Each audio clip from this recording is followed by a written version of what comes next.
Have you ever wondered what an Ironman is? An Ironman is a test of someone's endurance. Uh, Anybody can actually compete in an Ironman. You don't have to be a pro. You don't have to be even in the most physical shape of your life. Myself, I've competed in 2 years at Ironman Wisconsin in 2014 and 2015, and have seen several different body styles finish the race. Uh, I'm going to inform you as to what type of proper equipment you'll need, proper training, and proper nutrition for you to finish this race. The proper equipment that you'll need, of course, will be for the running portion, the swimming portion, and the biking portion.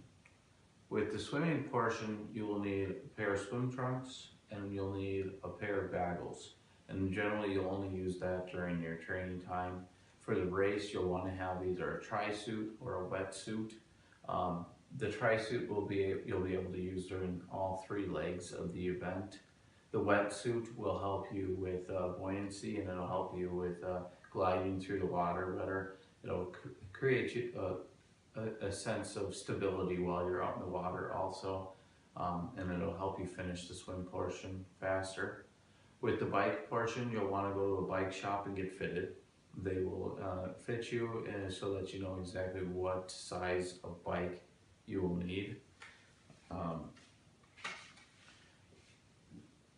And then there's a couple different types of bikes you could get. You could get either a road bike or you could get a tri-bike, and a tri-bike is specifically designed for aerodynamics and will ultimately let you have a little bit more of an edge, a little bit faster pace while competing in that 112-mile bike ride.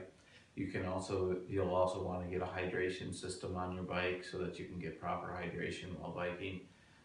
And then you'll want to have, generally you'll want to have some bike shoes and bike pedals. For running, you're going to want to have some running clothes and a good pair of running shoes. You'll probably want to go down to a running store and have them look at your gait, have them look at your running style to see if you're an overpronator, an underpronator, if you're a heel striker. It'll be crucial because they'll fit you to the proper shoes so that you don't get any injuries while training and while completing your Ironman event. Then not only will you need all this proper equipment, you'll want to have a good training regimen. As Susan Lack stated in her article, From Couch Potato to Ironman in 20 months, it took her from completing her first 5K to completing her first Ironman, 20 months of training to do. Most training regimens, if you're in somewhat of good shape, you can generally spend about 6 months training.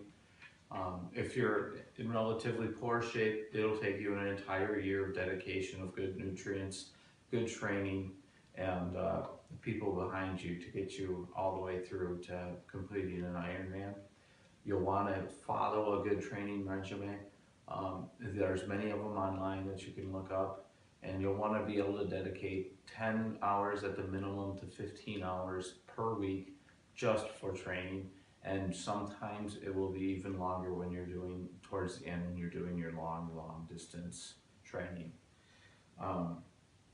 You'll want to also have practice events set up while you're doing your training.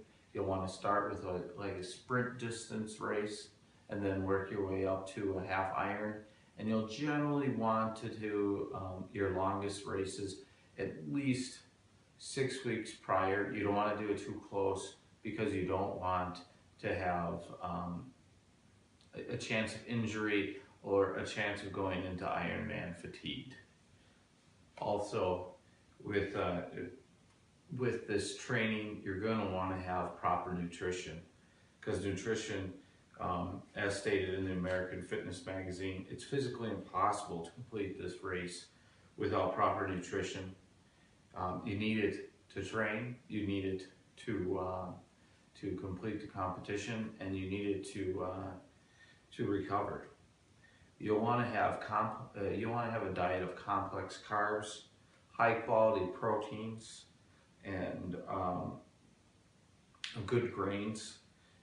You'll want to have a system set up while you're training so that you take in the nutrients and you take in the